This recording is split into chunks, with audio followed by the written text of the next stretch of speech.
दोस्तों, अक्सर हम सभी लोग जब भी किसी अमीर या रिच पर्सन को देखते हैं तो दिमाग में एक ही ख्याल आता है, जिंदगी हो तो ऐसी, बड़ी गाड़ी, बड़ा बंगला, काम करने के लिए लोग लगे हुए हैं, हर वीकेंड पर नई कंट्री या सिटी की ट्रिप पर जा रहे हैं, मतलब हर तरीके से मजे ही मजे।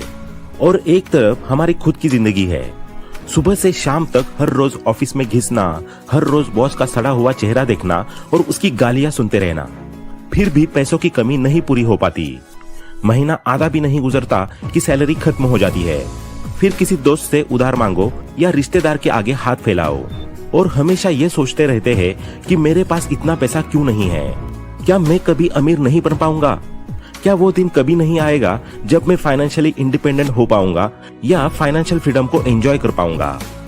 तो दोस्तों, डरने की बात बिल्कुल भी नहीं है, क्योंकि आज के इस वीडियो में हम एक ऐसे सक्सेसफुल मंत्र के बारे में डिस्कस करेंगे जो आपकी लाइफ और फाइनेंशियल कंडीशन को पूरी तरह चेंज कर देगा। और जो फाइनेंशियल फ्रीडम आपके लिए अभी तक सपना था, वो अब सपना नहीं, जल्द ही हकीकत में तब्दील हो जाएगा। तो उस सक्सेसफुल मंत्र का नाम है कंपाउंडिंग। और इसीलिए तो अल्बर्ट आइंस्टाइन ने इसे दुनिया का 8वां अजूबा कहा है, जो लोगों की जिंदगियां बदलने का काम करता है। तो आइए जानते हैं कि ये कैसे काम करता है और आप कैसे इसे अपने जीवन का हिस्सा बनाकर फाइनेंशियल फ्रीडम को अचीव कर सकते हैं और जल्द से जल्द कुछ ही सालों में रिच बनकर रिटायरमेंट को एंजॉय कर सकते हैं। आइए जानते हैं एक स्टोरी के थ्रू। तो बने रहिए हमारे साथ इस वीडियो के एंड तक। ये कहानी है 3 दोस्तों की, अंकित, विनीत और दीपक।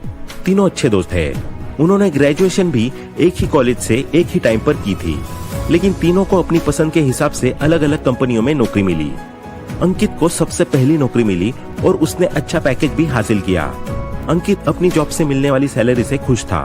उसे पहले महीने में ही 20,000 की सैलरी मिली और वो सोचने लगा कि अब तो मैं कमाने लगा हूँ और खुद की कमाई का मतलब मजे लेने का टाइम। अंकित का मानना था कि जिंदगी में खुश रहो, सुख से जियो और कोई चिंता मत करो। जिंदगी एक बार मिलती है तो क्यों ना इसे खुल के जिया जाए। इसलिए वो बिना सोचे समझे अपने पैसे उड़ाने लगा।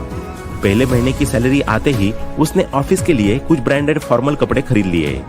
कुछ महीने जॉब करने के बाद उसने सोचा कि ऑफिस आने जाने में तो काफी पैसे खर्च होते हैं, इसलिए उसने ऑफिस के पास ही एक फ्लैट रेंट पर ले लिया, जो उसके बजट से भी बाहर था।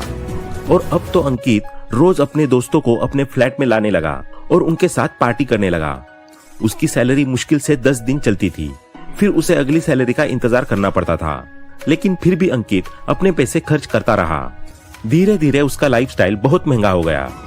वहीं दूसरी तरफ विनीत और दीपक को भी नौकरी मिल गई थी, लेकिन उनकी सैलरी अंकित से थोड़ी कम थी। विनीत को 18,000 रुपए सैलरी मिलती थी और दीपक को 15,000 रुपए।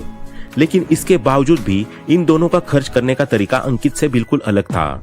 जहां अंकित बिना सोचे समझे यूं ही पैसे उड़ाता था, वहीं ये दोनों बड़े ही सोच समझकर पैसे को खर्च करते थे। कम सैलरी को देखते हुए दोनों ने खुद को पूरी तरह से जॉब में बिजी कर लिया था, ताकि न फालतू का टाइम बचेगा, न फालतू लोगों से मिलना होगा और न ही कोई फालतू का खर्च होगा। दोनों ही बड़े हिसाब किताब से अपनी फाइनेंशियल जर्नी को तय कर रहे थे। अब 2 साल बाद अंकित की सैलरी 20,000 से बढ़कर 35,000 हो गई। अब अंकित के शौक पहले से भी ज्यादा बढ़ गए थे। वो हर हफ्ते दोस्तों के साथ क्लब जाने लगा। रोज रेस्टोरेंट्स में खाना उसका शौक नहीं बल्कि आदत बन चुकी थी।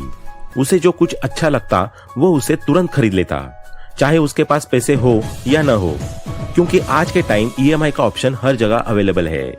इसी के चलते उसकी सेविंग्स और इन्वेस्टमेंट एकदम जीरो थे और धीरे धीरे अंकित के खर्चे इतने बढ़ गए कि उसकी 35,000 की सैलरी भी उसे कम लगने लगी और ऊपर से उसने क्रेडिट कार्ड और लोन का सहारा लेना शुरू कर दिया। थोड़े टाइम में ही उसे ये रियलाइज हो गया कि 35,000 की सैलरी में अब उसका काम चलने वाला नहीं है। इसलिए उसने थोड़ा दिमाग लगाया और अपने कुछ दोस्तों और कलीग से जुगाड़ बैठाकर एक दूसरी जॉब ढूंढ ली, जिसमें उसे 60,000 रुपए की सैलरी मिल रही थी। लेकिन इस नई जॉब का ऑफिस उसके घर से काफी दूर था और उसे मेट्रो से आने जाने में 2 घंटे का टाइम लगता था। अब अंकित के शौक इतने ऊंचे थे कि वो कहां मेट्रो में ऑफिस जाने वाला था, और वो भी तब जब मंथली 60,000 की सैलरी मिल रही हो। इसलिए अंकित पहुंच गया कार के शोरूम में और तुरंत ही एक चमचमाती हुई अपनी पसंद की नई कार खरीद ली, वो भी पूरे 15 लाख रुपए की। उसने 3 लाख का डाउन पेमेंट किया और बाकी के 12 लाख की EMI करवा ली। अब अगर हम EMI कैलकुलेटर को देखें तो 12 लाख पर 9% के ब्याज दर के हिसाब से उसे 5 साल के लिए 24,910 रुपए की EMI हर महीने देनी थी। उसने सोचा कि 60,000 रुपए महीना कमाने के बाद इतनी EMI अगर मैं दे भी देता हूँ तो क्या फर्क पड़ता है। लेकिन 1-2 महीने कार चलाने के बाद उसे समझ में आया कि कार चलाने के लिए सिर्फ EMI ही नहीं चाहिए होती, इसके अलावा उसका मेंटेनेंस भी देखना पड़ता है। तो इस तरह उसकी कार का मंथली खर्च 30 से 32,000 होता था। मगर अंकित को कहाँ फर्क पड़ने वाला था। उसे तो बस जीवन में ऐशो आराम चाहिए था, भले ही कीमत कुछ भी चुकानी पड़े। इसलिए जल्द ही उसने EMI पर आईफोन भी ले लिया। अब कुछ साल बाद फिर से अंकित का प्रमोशन हो गया और अब वो महीने का 1.5 लाख कमाने लगा। अब अंकित को लगा कि जब जिंदगी इतनी अच्छी चल रही है और सैलरी भी इतनी अच्छी मिल रही है तो क्यों ना अब शादी भी कर ली जाए। जल्द ही उसने अपनी गर्लफ्रेंड से शादी भी कर ली। अब क्योंकि अंकित की वाइफ भी अच्छा खासा कमा रही थी तो दोनों ने सोचा क्यों ना खुद का घर भी खरीद लिया जाए। तो दोनों ने मिलकर एक घर ले लिया जिसकी कीमत थी 1.5 करोड़ रुपए। अब अंकित ने 30 लाख रुपए का डाउन पेमेंट देकर 1 करोड़ 20 लाख का होम लोन ले लिया जिसकी मंथली EMI 1 लाख रुपए थी। अंकित ने सोचा उसकी और उसकी वाइफ की सैलरी मिलाकर 2 से 2.5 लाख घर पर आ ही जाते हैं, तो क्या फर्क पड़ता है 1 लाख रुपए की EMI से। पहले कार, फिर आईफोन, अब होम लोन, इतनी सारी चीजों की EMI भरने के बाद भी अंकित ने अपना लाइफस्टाइल बिल्कुल भी नहीं बदला। अब अंकित को पता भी नहीं चला और वो एक डेट ट्रैप में बुरी तरीके से फंस चुका था जिससे वो चाहकर भी जीवन भर नहीं निकल सकता था। और सोचिए अगर बीच में किसी कारणवश उसकी नौकरी चली गई तो वो सीधा सड़क पर आ जाएगा। लेकिन अंकित को इसका जरा सा भी अंदाजा नहीं था, वो तो अपनी धुन में मस्त रहता था। एक दिन काम के सिलसिले में वो दूसरी कंपनी में मीटिंग करने गया। वहां उसकी मुलाकात अपने बचपन के दोस्तों विनीत और दीपक से हुई। वे दोनों भी उस कंपनी में मीटिंग के सिलसिले में आए थे और अपनी अपनी कंपनियों को रिप्रेजेंट कर रहे थे। अंकित ने अपने दोस्तों को मिलते ही शो ऑफ करना शुरू कर दिया। वो अपने आईफोन, लैपटॉप और कार के बारे में ढिंढोरा पीटने लगा। विनीत और दीपक ने अंकित को इतने साल बाद देखा था तो वे भी काफी खुश थे। अंकित जब अपनी बड़ाइयां कर रहा था तो विनीत ने कहा, हाँ भाई, हम समझ गए कि तेरे पास करोड़ों का घर, 15 लाख की कार, आईफोन, सब कुछ है, लेकिन तू मुझे ये बता कि अब तक तूने इन्वेस्टमेंट कितना किया है और तेरा पोर्टफोलियो कितना स्ट्रांग है, और हाँ, तू रिटायर कब हो रहा है। विनीत की बात सुनकर अंकित हंसने लगा और कहता है, यार तुम लोग भी किस तरह की फालतू बातें कर रहे हो। इन्वेस्टमेंट वगैरह ये सब फालतू लोगों के काम है। मैं इन सब में बिलीव नहीं करता, इसलिए मैंने कोई इन्वेस्टमेंट नहीं किया है।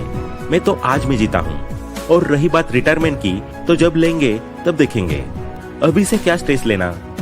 इस पर विनीत बोला, यार तेरी हमेशा से सही चीजों को लेकर अलग ही अप्रोच रही है, पर मैं तो इन्वेस्टमेंट करता हूँ और मैं इन्वेस्टमेंट करने के लिए 70:20:10 रूल का इस्तेमाल करता हूँ। अंकित ने पूछा, ये कौन सा रूल है? सुनने में तो किसी मैथ्स के फॉर्मूला जैसा लग रहा है। विनीत हंसते हुए बोला, नहीं, ये मैथ्स का नहीं बल्कि इन्वेस्टमेंट का फॉर्मूला है। जब मैंने जॉब करना शुरू किया था तो मेरे एक दोस्त ने मुझे इन्वेस्टमेंट के बारे में बताया था, लेकिन शुरुआत में सैलरी कम होने के कारण मैं इन्वेस्टमेंट नहीं कर पाया। पर जब मैं 25 का हुआ और मेरी सैलरी 35,000 रुपए हुई तो मैंने 70:20:10 रूल अपनाना शुरू कर दिया, जिसके अकॉर्डिंग मैं अपनी सैलरी का 70% पैसा अपनी जरूरतों पर खर्च करता हूँ, 20% पैसा इन्वेस्टमेंट करता हूँ और वही बचा हुआ बाकी 10% अपने एंटरटेनमेंट की चीजों पर खर्च करता हूँ।